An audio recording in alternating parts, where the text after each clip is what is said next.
Atomic structure PYQs. So இதில் வந்துட்டு நான் 4 கொஷின்ஸ் கொண்டு வந்திருக்கேன். ரிப்பீட்டடாக இந்த மாதிரி கொஷின்ஸ் கேட்குற மாதிரி நான் வந்துட்டு பேஸ்டாக அந்த 4 கொண்டு வந்திருக்கேன். 4 கொஷின்ஸ் நான் முன்னாடி லெக்சர் நடத்திருப்பேன், atomic structure lecture. So 3 lecture நடத்திருப்பேன்.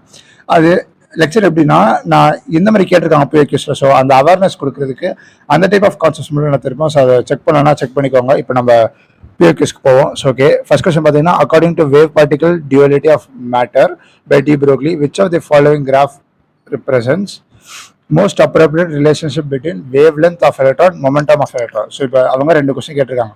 Wave length கேட்டிருக்காங்க, வேவ் லென்த் தான் லாம்டா, அதுக்கப்புறம் மொமெண்டம் பி.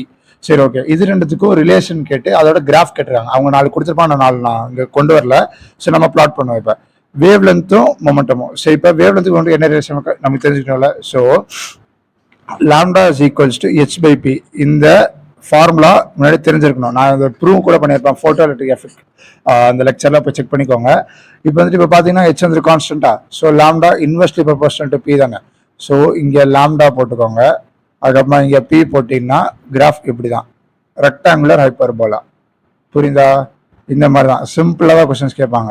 இந்த மாதிரி ஒரு டைரெக்டாக ஒரு ஃபார்முலா ஆரம்பிச்சு இந்த எக்ஸ்பிரஷன் நீங்கள் ஞாபகம் வச்சுருந்தீங்கனாலே ஈஸியாக கிராஃப் பிளாட் பண்ணுங்க. இப்போ இந்த மாதிரி சிம்பிளாக கொஸ்டின்ஸ் கேட்டுருவாங்க. இப்போ செகண்ட் கொஸ்டின் வரும், which of the following electronic configuration would be associated with the highest magnetic moment. சரி okay, highest okay magnetic moment formula நமக்கு முதல்ல தெரிஞ்சுக்கணும். கரெக்டாக மேக்னெட்டிக் மொமெண்ட் தான் கேட்குறாங்க. ஸோ அது மாதிரி தெரிஞ்சுக்கணும். மேக்னெட்டிக் ஃபார்முலா வந்து √n × n+2. n வந்துட்டு என்னது, number of unpaired electrons. Unpaired electrons நம்ம செக் பண்ணுவோம். சரி ஓகே, இப்போ வந்துட்டு D7. ஸோ D7னால Dல 5 இருக்கு. ஸோ ஒன்றுத்துல 2 போகும். ஸோ இப்போ ஒன்று போட்டு வருவோம். அதுக்கப்புறமா 5 இருந்துச்சு, இங்கே 1 முடிஞ்சிச்சு. இது 2 ஃபுல்லி ஃபில்டு. 3 unpaired electrons. கரெக்டா? So n is equals to 3. So 3 × 5 இது √over, இது √15. அதே மாதிரி எல்லாத்துக்கும் போய் D8க்கு போட்டால் இங்கே வரும். இது ஃபில்லோட நம்ம 2 தான் இருக்கும். ஸோ 2 × 4 இது √8. அதுக்கப்புறமா D3னா ஒன்னே மட்டும் தான் அன்பேர்ட் எலக்ட்ரான். கரெக்டா? இது 2 பிளாங்க், அது எடுக்கக்கூடாது.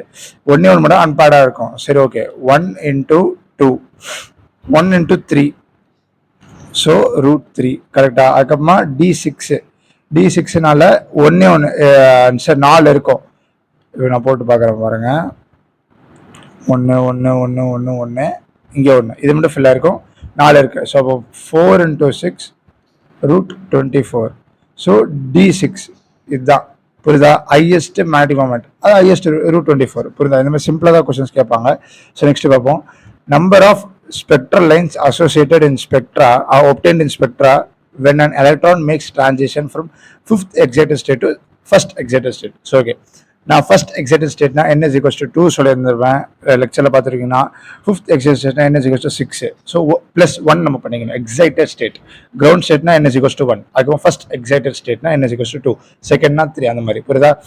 சரி ஓகே, நம்ம ஸ்பெக்ட்ரல் லைன்ஸ் obtained. ஸோ இதுக்கு ஒரு ஃபார்முலா இருக்கு. So ΔN × ΔN + 1 / 2. புரியுதா? சிம்பிளா இதுதான் ஃபார்முலா.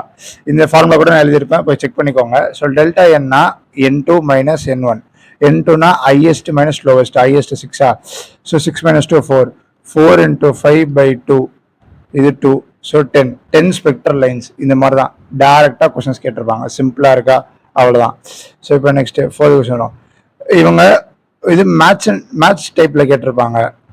ஒரு டைப்பு இந்த மாதிரி லைமன் என்ன ரீஜனில் இருக்குது, பால்மர் என்ன ரீஜனில் இருக்குது, பேஷன் எந்த ரீஜன் இருக்குது, ஃபண்ட் எந்த ரீஜனில் இருக்குன்னு கேட்டிருப்பாங்க. சரி ஓகே, அதான் அவங்க வந்துட்டு இதெல்லாம் மாற்றி கேட்டிருப்பாங்க. நான் உங்களுக்கு கொண்டு வந்திருக்கேன். லைமன்னா யூவி ரீஜனில் இருக்கும், பால்மர்னா விசிபிள் ரீஜன், பேஷன்னா இன்ஃப்ராரெட், ஃபண்டு இன்ஃப்ராரெட். புரியுதா? இந்த மாதிரி சிம்பிளாக தான் கொஸ்டின்ஸ் கேட்டிருப்பாங்க. மேஜிக் ஃபாலோயிங் இது கூட லெக்சரில் கண்டிப்பாக நடத்திருப்பேன். லெக்சர் போய் செக் பண்ணிக்கோங்க. அதுக்கப்புறமா வேறச்சா நிறைய பிவிகேஸ் வந்துட்டே இருக்கும். ஸோ ஸ்டே டியூன், பார்ப்போம்.